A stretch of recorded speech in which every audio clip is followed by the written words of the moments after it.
Today, we're going to talk about the following. Are you really too sensitive? It's a great topic because in the spiritual community, we find the more people that start sort of adventuring onto the spiritual path, they tend to find themselves becoming sensitive. It's actually typically, part of the spiritual path is the self-help movement, we'll call it. And, if you look at it, a lot of people, there's comedians that make jokes about the self-help movement. And people talk a lot about how men are afraid of entering that world because it involves developing more sensitivity. A story I've shared once before, but I remember one of the few times many years ago, this must be 20 years ago, being at my family's house, and my brother was talking to his wife, and she was upset about something and trying to get something across to him. I think she was trying to get something across to him about how screwed up our family was, and she was like just trying to defend herself in a way. And she's trying to tell my brother, and he's defending the way of the family, as a lot of people do. And she's trying to get it across to him. And, then I just listened, because I don't usually talk when I was around these people, especially since I was an adult. I just listen and leave usually. I haven't done that. I haven't been around them in a bazillion years now, but back in those days, I'd just leave sometimes, But I was there, and they're arguing, and it's a holiday kind of thing. Even though it was a holiday, they were arguing. So I turned, she was just sitting right there, and he's sitting there, and I said, this is at the table, and I said, I think what she's trying to say is, and I did my usual, what I believe in, bridging, listening to tune in. What is a person really saying? Trying to put the right words that the other person could hear them. So that's kind of, what I do when I counsel and couples especially and mediate. So I said that, and she said, exactly. I mean, she got it. It was amazing. She felt validated, heard, the whole bit in one sentence, He turns to me and he says, you know what your problem is, Michael? You're in touch with your feelings.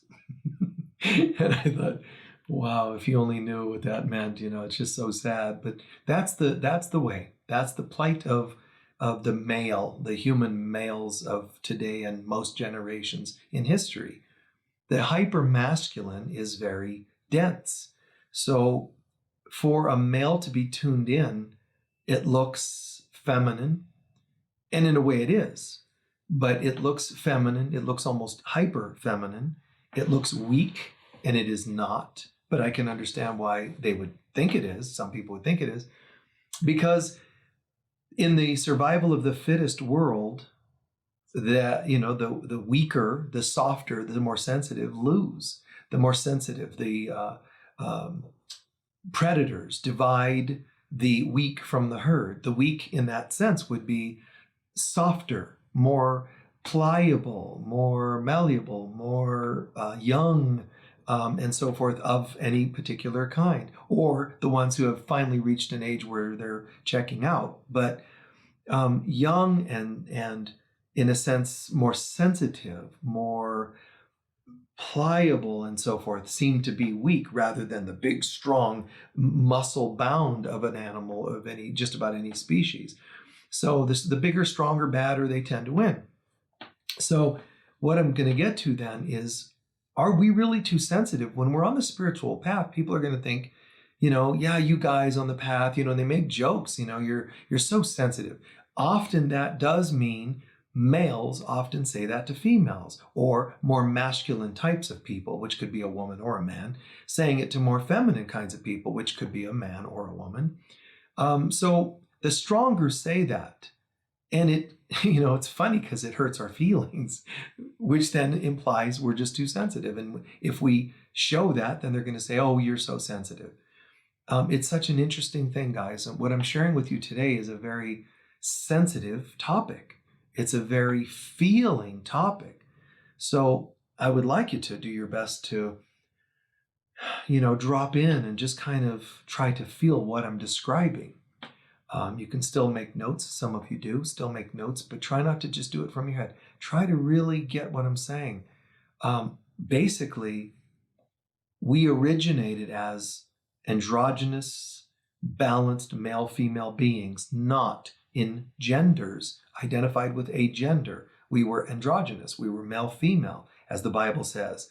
They created us, male and female, in their image, meaning the gods, the Elohim, the aspects of God that got involved with creation.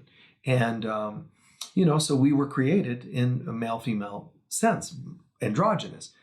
We only split into men and women, so I'm calling it like a masculine, feminine within us, balanced originally. Then we split into men and women. We only did that when we wanted somebody to argue with.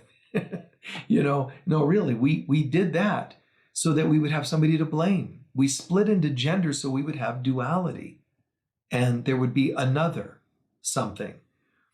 For the strong, it was something to pick on. For the weak, it was something to blame for taking your power. And don't, please don't get me wrong and don't get all defensive about it, but this is the way it worked.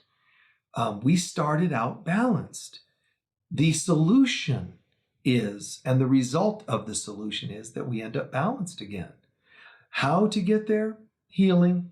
It's healing and developing mastery and higher consciousness. That's true.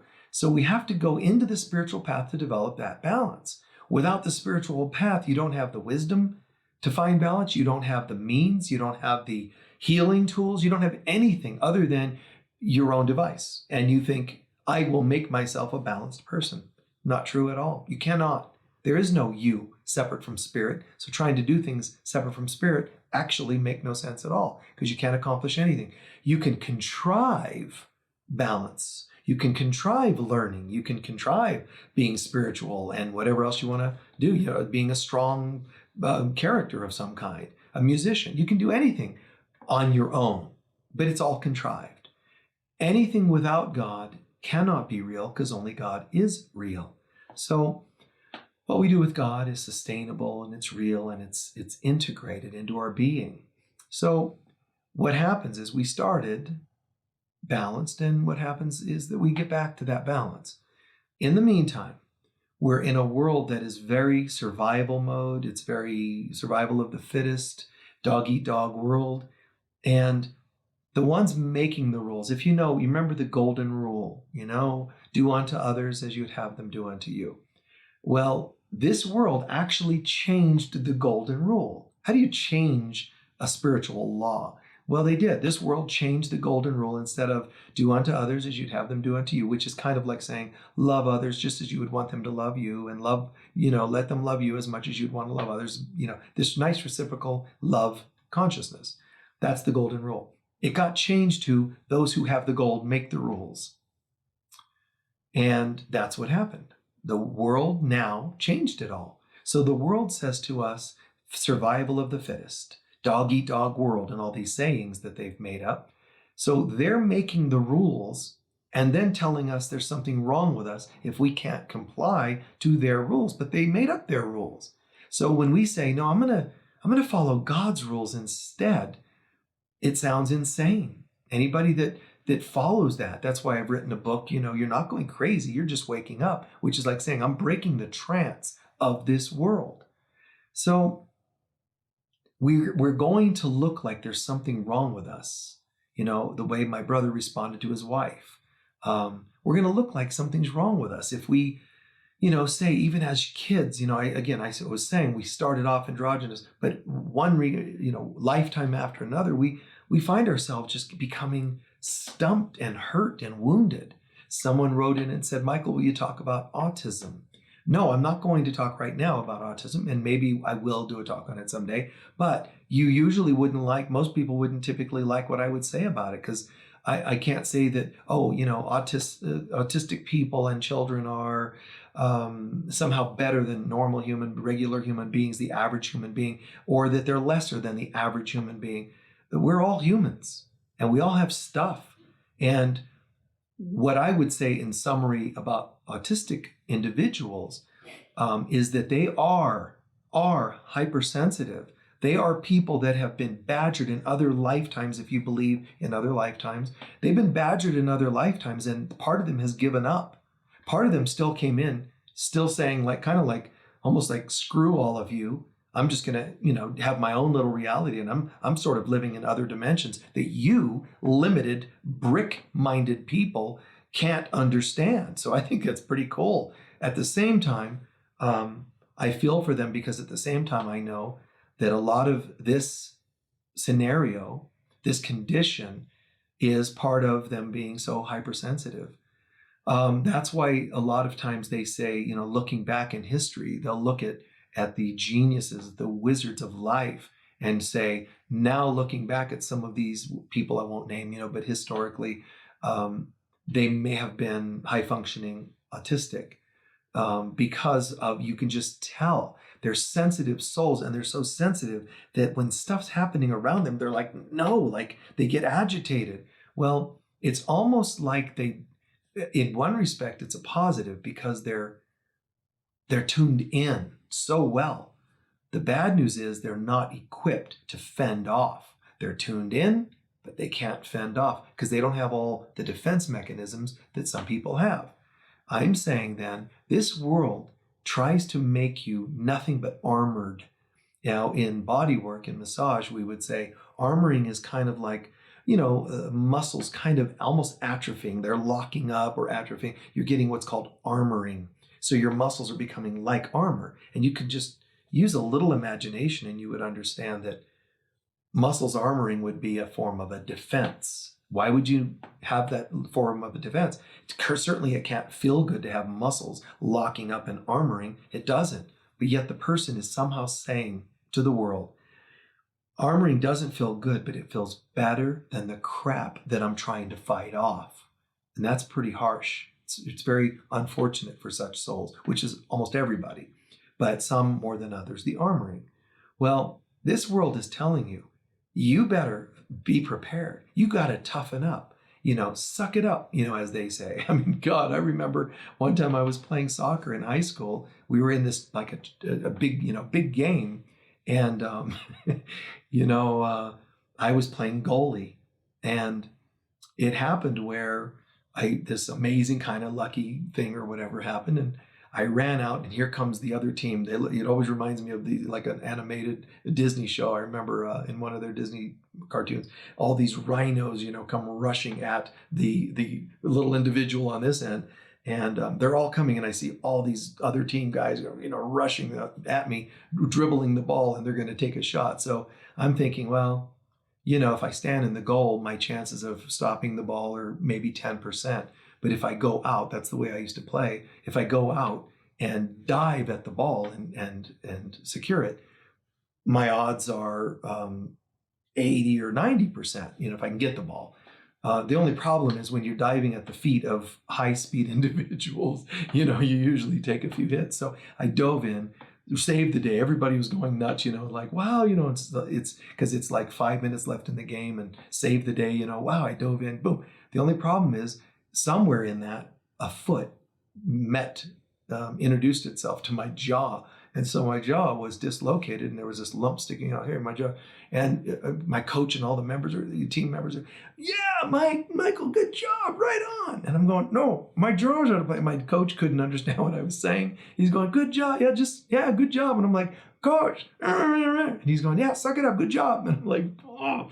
So it's a funny thing, this world, sometimes out of ignorance, like that instance, and sometimes out of coldness. They just, too bad, suck it up, grow up, act your age, step up, come on, you can do it, toughen up. And there are a lot of people who go around lecturing saying, you have to toughen up. And people are applauding when they say that, you don't let, you turn that hurt into fire to make you succeed and show them. I wouldn't teach you, you got to live to show other people anything. But some people have made it by doing that. The only problem is it's a reaction, and reactions will always turn south eventually. But at least they made it, and they felt comfortable about their lives because they somehow bounced back. And now they're out there telling other people, bounce back. And that's the only languaging some people can hear, so it works for them. I'm just speaking to people that are ready to hear a different level of what to do with stuff. And so I'm saying that this world is trying to coax you into being hard, when in fact, You're meant to be soft. Not soft as in vulnerable, a softness that is like the Aikido master, the Tai Chi master, the Kung Fu master. It's a pliability. It's a softness that is very water rolls off you. It doesn't absorb. It doesn't stick. And if it sticks, it's because it's sticking to wounds. Velcro, wounds are like Velcro. When stuff comes across, they stick. You start having pains in your body that build up over time because something, let's say it's an arthritic thing in a shoulder. What happens is blood and lymph and energy try to flow through these areas. If you've had a wound there, whether it's a shaming wound, like a family member always smacking you on the shoulder, or it's an old, sports wound, war injury kind of thing, it's got a memory of hurt. Then every time blood and lymph and energy tries to flow, it stagnates a little bit. And then the next day, a little more, every day, a little more. And eventually it holds so much that 20 years later, there's a pain there. People just think, I'm just aging. No, actually, it doesn't work that way. We could be pain-free forever if we wanted to be, but pain sticks. And it sticks because of unhealed bits behind it. In other words, some of our original wounds are holding a memory, and the memory is attracting, like Velcro. It's attracting other pieces of Velcro that go across and stick to it. And it all builds. That's why I did a talk once on how pain and issues are often cumulative rather than seeming like they seem sudden, but in fact they're very often cumulative. So the world has, from the time we come into the universe, it's trying to tell us, toughen up and get ready, three-dimensional bodies, here we go. And we went in. And then one life after another, we're just used to, gotta be prepared next time when I go into this earth plane, because it's a tough place. And I meet people that are sensitive souls. You can just tell, oh my God, man, they're barely in their body.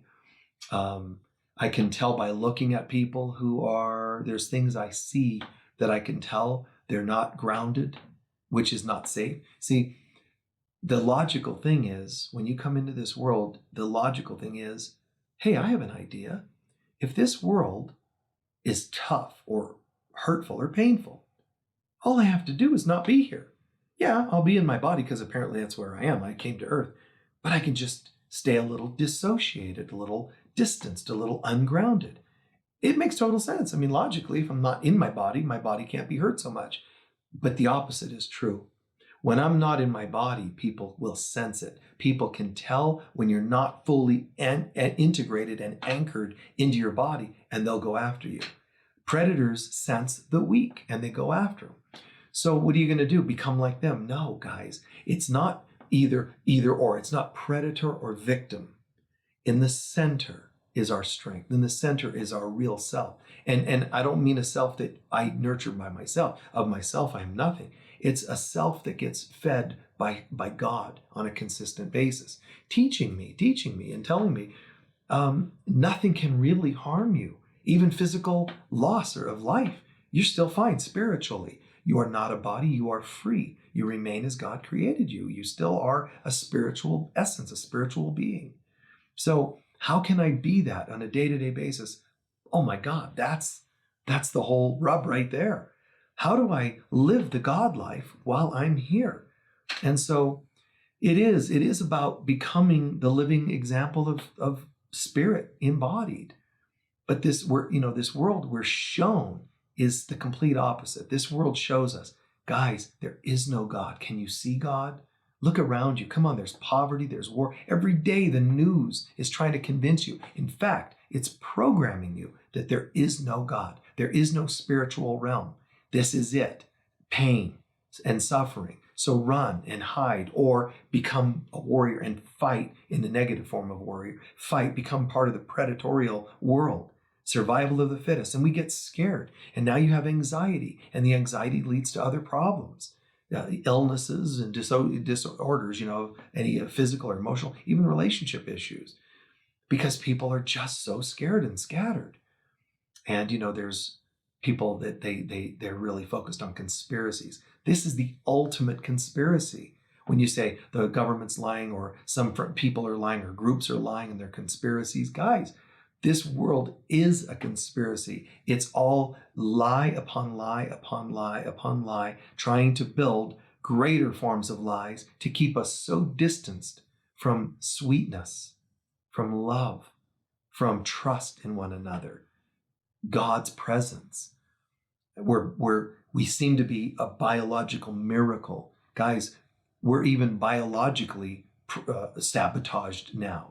You can think nature is a miracle. It's sabotaged. There's no part of the material universe, not just Earth, the universe, that isn't sabotaged now by egoic thinking, by an evil, a veil of illusion. There's no part of our reality that hasn't been screwed up, twisted, and become part of the ultimate conspiracy. And that sounds pretty bleak, I know. The only solution is to wake up from the world that has the conspiracies and evils and so on. Wake up from it. And when you wake up, you're no friend of this world. The world's going to raise the level. It's going to raise the whole bar on trying to assault you. And it doesn't matter. You just do your thing. You just do your thing. You believe in something else. Choose not to hate. Choose not to get into gossip and gross things of this lower nature. Choose not to participate in the lower realm realities. There's a capital R reality, and it's God's. You can't get that from just being told about it. You have to choose to listen to that, and then you have to choose to integrate it, believe it, and integrate it, and then live it. So God's reality is here. It's all around us. Buddha says, heaven is all around you. You have to lift the veils to see it. Jesus says, the kingdom of heaven is within you. So heaven is here, but we're not seeing it when we're seeing pain, suffering in any way. And whether you have a cold, whether you're autistic, whether you have an emotional challenge, whether you have a splinter in your finger, or any form of suffering, physical, emotional, financial, the struggle of not being able to communicate. So if it's a handicap of some form where you can't communicate, you can't hear, see, listen, whatever, speak or whatever, it's not yet God. I'm not calling it you're bad because you have a handicap or a splinter in your finger. I'm just saying that in God, none of those exist. The more we turn to God in consciousness and in our lifestyle, the more those other things fall away. But more important than them falling away, because then you think, okay, well, this guy's teaching a thing that suddenly my life is perfect, there's no challenge. More important than issues falling away is that you sort of feel immune to them. Not immune like rose-colored glasses, not immune to where like you're stoned and you're like, I don't even care, man, because I'm so stoned. Everything feels fine. It's not denial, dissociation. It's a deeper wisdom has come. Somehow everything's going to be okay. It's not just, I'm going to raise my vibration and attract higher vibrations. It includes that, such as in the positive thinking movement, but it's also greater than that. It's not just, see, in the positive thinking movement, there's this whole notion of, the manifestation, law of attraction, all these people. They're like, you just set your vibration and thoughts into a higher reality and you'll attract better things. No, that's not the way it actually works. You can't recalibrate your own vibration. That's why some of that law of attraction has worked and some not. Because people get on the bandwagon, start trying it, and they're going, ooh, look at, I manifested this and I fended off that because I recalibrated my, psychological vibration and blah, blah, blah. Guys, you cannot raise your vibration enough to fend off all that this world tells you it is. You cannot. I of myself am nothing. Meaning the little I that thinks I can recalibrate, that's where the whole law of attraction and its teachers, which I won't name, but its teachers, there's the main proponents, but then there's also the students that have become, the so-called teachers and believers even in the law of attraction. Some of you are them, and you're being just as ridiculous as the main proponents because you're not understanding the full concept. Guys, you, the little you that has caused a world of war and suffering is not the one that can recalibrate. As Einstein says, you cannot fix the world with the same, and I'm adding the word ridiculous mind that screwed up the world. You need a different mind, meaning not just I'm going to recalibrate my lower mind. No, your lower mind isn't going to help you ever. It's not going to, well, one day it'll get evolved. No, ever. You need another mind. Oh, you mean my higher mind? No, because you still said me, mine. No, no I, me, or mine of the lower nature. It's I don't know. I, little I don't know. But God does. And you call upon God at first as though it's outside of you. But then you start to realize I'm part of that God, and that evolves. You evolve to that consciousness. If you try to just jump to the I'm already God, you probably will miss. You have to start first with the humility to then get to the real understanding of the higher. It's a beautiful thing, but it's hard to explain to people because they want to be that thing already. They want it now. Fast food, fast spirituality. I want that. I want fed now, even though there's no nutrients if I go to fast food. And I want fast spirituality, even though there's no spiritual nutrients. You got nothing other than a quick fix. So you seem higher. You seem fed. Ooh, that was delicious. Had to have been good. Had to have been lots of nutrients in that, whatever the heck it is that people, the fast food stuff. It's actually not really going to have nutrients. I'm not pushing a particular diet or condemning a particular diet. I'm just talking about a mindset. And so we have even our bodies wired to know the difference between hardness and softness. We want balance. We do want balance. Hardness is like our left brain, masculine side. Softness is like our right brain, feminine side. If we're hyper or ultra left brain, we are hard and brick-minded. I call it that, because people seem as dense as bricks. But if we're ultra soft, which people are like, oh, the feminine. No, guys, this whole thing of femininity, it's time for the divine feminine. No. If you go divine feminine, then the pole's got to swing back to the masculine again. No. Stop listening to the lies of this world. Even the pseudo-spiritual lies. They're lying to you because it gets them money or fame or gives them something to talk about. And it gives you something to listen to, even though it's all inaccurate. You're looking for the wholeness, the balanced male-female within yourself. One that spirit and your own efforts of things like love and growth and forgiveness will bring you to. But you're looking for your own balance. You're not looking for the era of the divine feminine, nor the era of the divine masculine, nor the non-divine masculine and the non-divine feminine. You can have it. I mean, go ahead. The more things you go and get and make happen in this world, this is now a Republican era. And then a couple years down the road, it's a Democrat era. Go ahead, keep doing it. And I'm just telling you, all you're doing is prolonging our hell, our life on earth that will have duality. And they all lie. They all lie to you. They can all be announcing the same news flash. And you can go to two different TV stations. And the news flash will be on each of the two, but you go to one of them and it'll tell you this side of the story. The other one will tell you that side of the story. And if you listen carefully, they each had to have lied to you. They each had to have spun the story for their own gain. And when there's your own gain, then it means you can't tell the truth because you have a vested interest for it to go your way. So the teachers, divine masculine, it's time for the divine feminine. No, or have it. Have it. I'll just hang out in heaven while you all act crazy for another zillion years. And I, Michael, will choose not to do this. I'll just choose to smile and watch down from another realm. And I hope many of you would join me instead of joining into the insanity. Now, I'm not saying we have to get out of the earth plane. I'm saying we have to live that while we're here. But if people want to keep pushing the other and prolonging our ascension as a race, go ahead, knock yourselves off. Knock yourselves out. Because it's funny, I said knock yourselves off because what you're going to do is destroy yourselves. Go ahead and keep warring, masculine against feminine, Republican against Democrat.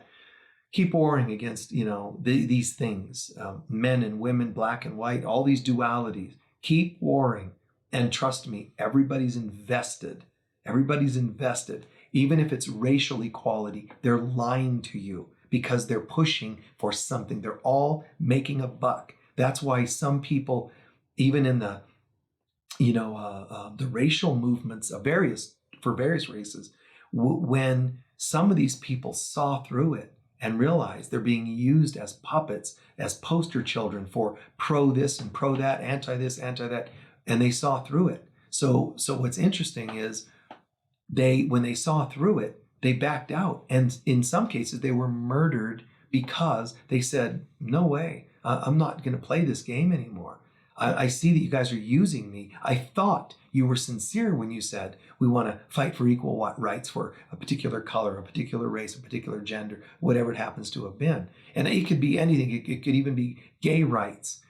People are making up stories to get you all upset, to fight for their cause. But they're making money or getting reputation or something. They're invested in their cause. There's not a neutrality. There's not a, let's just be at peace.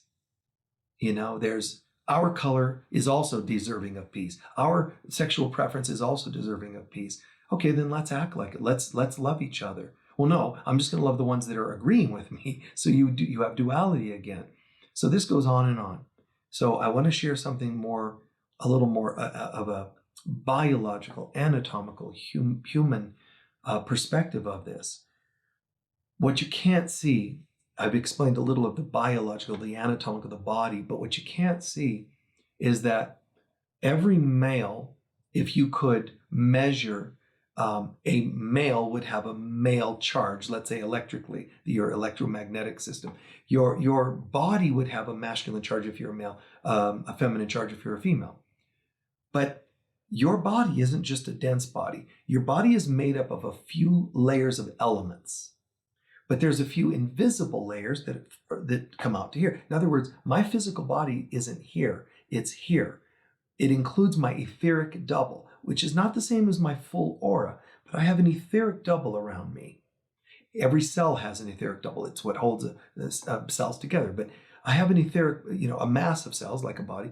I have, a force field around it too. So I have an etheric double. What's interesting is that the dense part, because you're made up of two halves, your physical self is two halves, dense, non-dense, but all physical matter. It's not dense matter, visible, but it's still there. And it's very easy to see the human aura. The human etheric double. And then the aura outside of that. But the etheric double just wraps usually a couple of inches right around the dense body.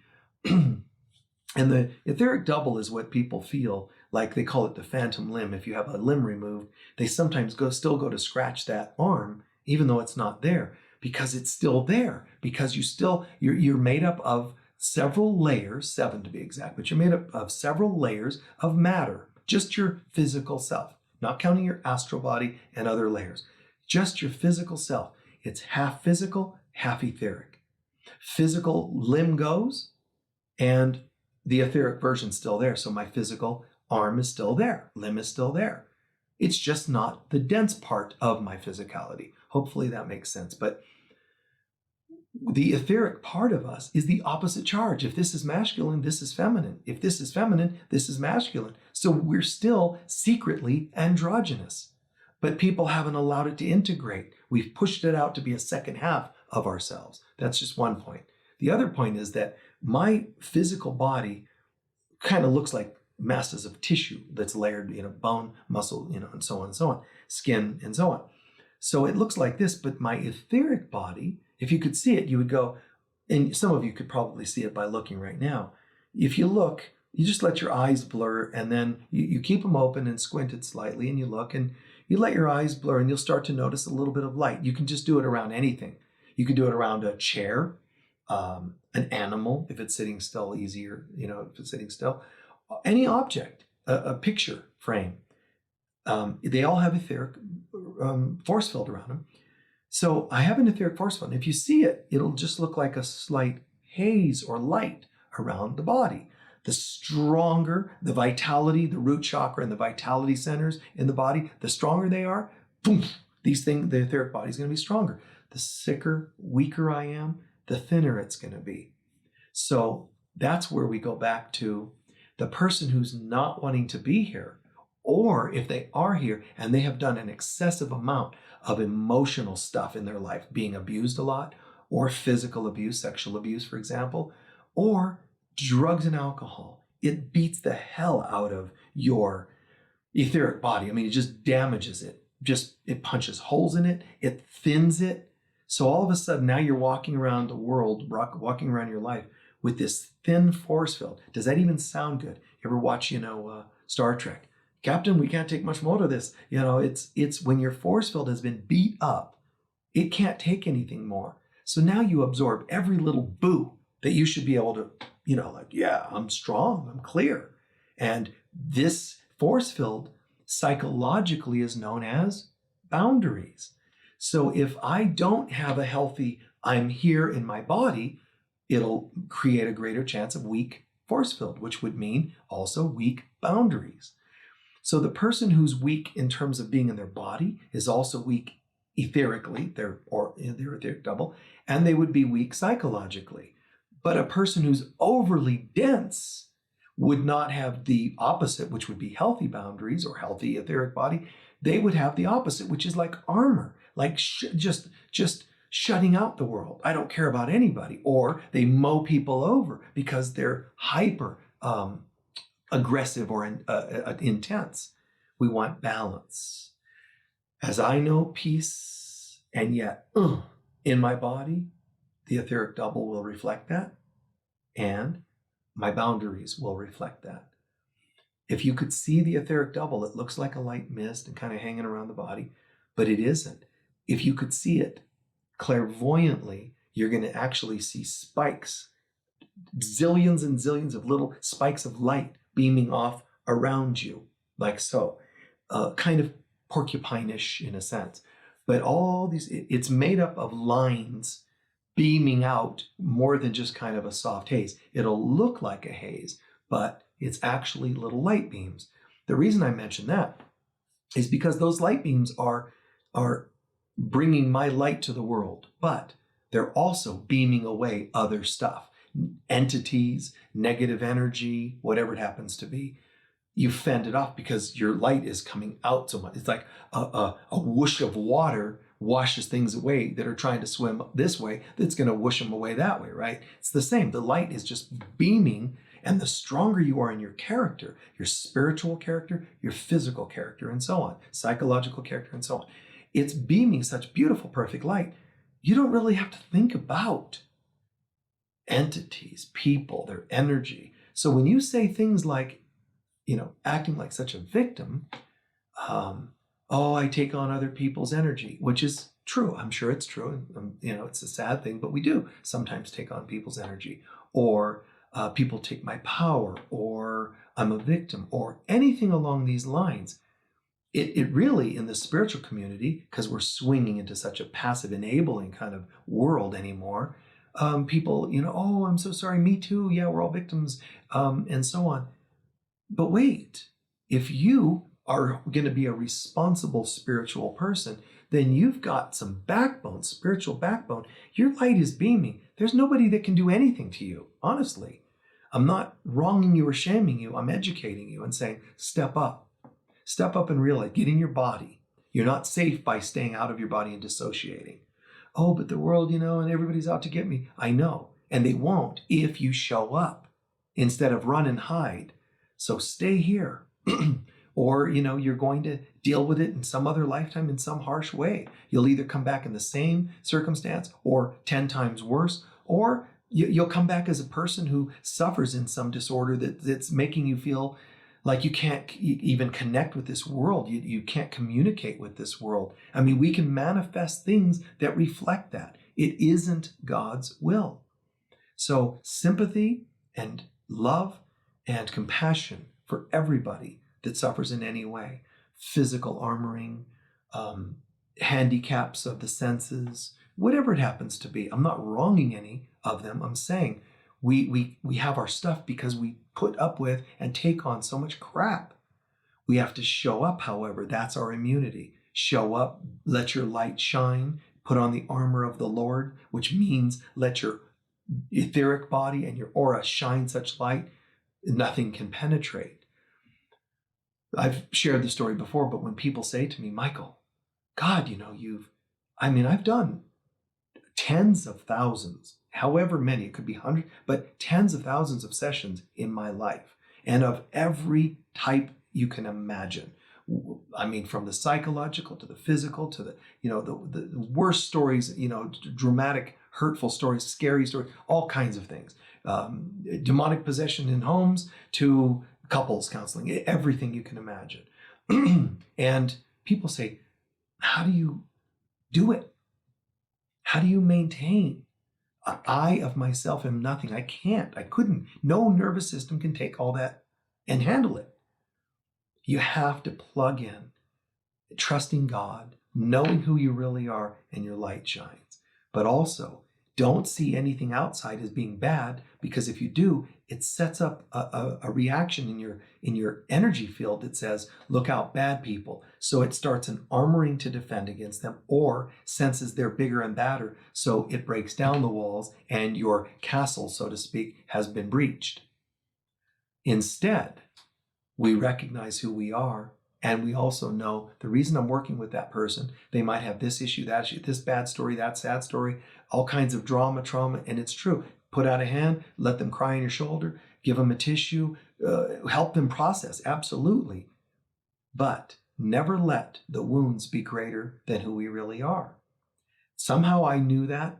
Somehow Spirit taught me that. That's what helped me. So when people say, how do you handle it? Michael, they always say, do you smudge? No, I don't mind smudging, but I don't have to smudge. They say, how do you do it? Do you surround yourself with white light? I can do that. I'm fine with that, but I don't have to. I really believe I let my light shine. I'm not claiming to be better or perfect than anyone else. All I know is I let my light shine. That's what I do know has worked for me. Know God and know the God in myself and know the God in others.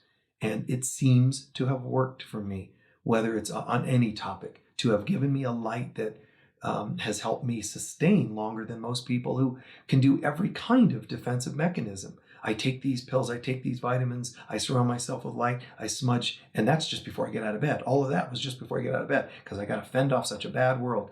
Well, what you're doing is creating a bad world in consciousness, making yourself susceptible to it, and then you wonder why it gets to you. So, are you too sensitive? Yes. In reality, no. Are you too sensitive? Yes. And you're too sensitive because A, the world has convinced you that by beating you up, but B, you started believing it. And you can say, well, no, I didn't believe it. I'm not too sensitive. Armoring is just the hyper-reaction to being hypersensitive. Are there signs for being hypersensitive? Of course. When people say boo, and it startles you because you weren't in your body. When every single thing can make you just feel devastated. When somebody sneezes and you think, oh my God, I'm going to catch your cold. That's all hypersensitive. Letting everybody's opinions, worrying about other people's opinions and all, can be hypersensitive. And we all have our susceptibilities in our own ways, but some just more extreme than others. It's one of the most interesting things about hypersensitivity is when we become spiritual, we start waking up. And as we wake up, we start to realize we have some hurts to work on, but we also start to notice the wounds in others. So it's a very beautiful thing, but it also is and involves sensitivity. When you wake up, you become more sensitive. But the problem is we can become too sensitive. Why am I calling it hyper or too sensitive? When it's clinical, when it's over the line of health, when it's past the line of bouncing back, when it devastates you, yeah, it's too sensitive. And some people will say, well, I don't like being called hypersensitive because that makes it sound like something's wrong with me. You're right. And there is something wrong with you because it isn't God's will. If you said, God, what would you have me experience today? God wouldn't say, you need a dose of hypersensitivity. You need a dose of you're being so sensitive that everything devastates you. That wouldn't be God's will ever. Balance, light, peace, joy, happiness, and anything that would pull you here or there would not be God's will. Just sustainable bliss. If you're not feeling that, and especially if it's because something outside are pushing and pulling, off of your center, then apparently that fits the definition of hypersensitive, because you're being so sensitive that you're allowing something, or even if you don't think you're allowing, something seems to be getting to you. So relax, but it's a tricky thing because as we grow, we do develop more sensitivity. More is good. Too much is not so good. None at all is not so good. So I don't want to be insensitive. I don't want to be hypersensitive, just sensitive, just clear. A person who has a true balanced sense of empathy. I understand what you're going through, but not, and it's pulled me in the quicksand with you. So I pray this is making sense because it's such an important tool to understand. And even the auric kind of demonstration or example that I'm giving, it's really beautiful to understand how all this works. Let your light shine wherever you go. Let it shine bright. Let it be your defense. Let it take care of you on every level. When somebody says, and again, I know it can sound like I'm judging or even making fun of people who have these issues. You don't want to always call it a disorder or whatever, but it's just a figure of speech. But there are people that say, "Oh, I can't even go outside. I'm so allergic or whatever. I have so many allergies, the air, the pollens, molds, and I know that a lot of us have that. I'm not criticizing. I'm saying that is not God's will. For me to have such a hyper allergic reaction to everything. Oh, I'm allergic to people. Oh, I'm allergic to phones. Oh, I'm allergic to clouds. Oh my God, water and whatever else, sunlight. Clearly, what it means, we have compassion for such people, including ourselves, if that's us. But just stop and go, just the symbolism of being so hyper allergic. It's like, wow, somewhere I have been so hurt, this life or another, so hurt that I have nothing left and my systems broke down. And now, everything seems to get me. That's not how God wired you, but that's how the world rewired you in a hurtful, negative programming way. That's what's happened. So it's just, and it's all of us. It's going to show up in some way or another. Your skin or your mind or your emotions or whatever it is, our reactions to this world. But we're meant to have an immunity of God within us. Even when you're in a body, you're still going to break down over time anyway, because you're in a three-dimensional delusion and illusion. So it'll take a toll over time. But we should be able to see that when we bring in light and when we ground ourselves, there's a change. We shift from such victims of everything in the world to a little more clear mastery. Like I now make decisions. And if I have allergic reactions to things, it's fading. And when it's fading, I'm stepping up more. I'm developing a healthier body, mind, and soul. So I feel holistic and holistically centered. It's really, really beautiful if you think about it.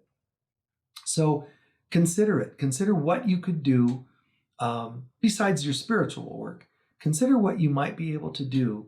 Do your spiritual, whether it's Course in Miracles workbook lessons or your affirmations or decrees or whatever you do spiritually, prayer, meditation, do something to develop a higher spiritual immunity. But don't make it philosophical where you say, I'm so spiritual, but everything in the world destroys me. Be spiritual and ground yourself and kick some butt in this world, meaning show up, show some vitality. If all you have is enough vitality for 1 hour a day, in that hour, what are you doing? Show up and end the hour with a yes, I did it. Even if you have to go sleep for 4 hours and to sleep off the effects of showing up for 1 hour. Kick some butt. Do not disappear and barely be alive on this planet. Don't be here and be in such adverse energy with the planet, such defense, such breakdown, such blame and shame and victimhood and so on. That's not going to help you. Show up and demonstrate the presence of God here. Do what you can. Don't overdo. Only do what you can and give thanks each time you've achieved some amount of, yes, it worked. I was here. Just show up. It's fantastic if you think about it. And do what you can to then also not just the spiritual, but physically do it, show up and do some things to kind of turn that around. Whether it's something to help your adrenals, to help them stay clear and clean and strong. Take the nutrients you can to give your body an immunity. The B complex, like a time release to handle some of the stresses. Take care of the illusion and do some of the things here that would be a sign of physical reflecting the spiritual will to be clear and powerful and centered and immune. It really, really will make a difference in your life. And I pray that I've covered enough breadth of this information to give you a lot to look at and think about.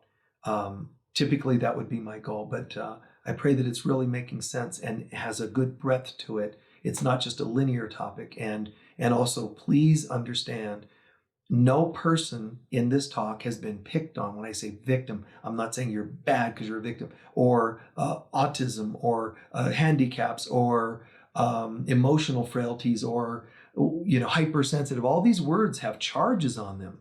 And I could throw out a few more on purpose just to see your reaction, to show you the fact that you do react.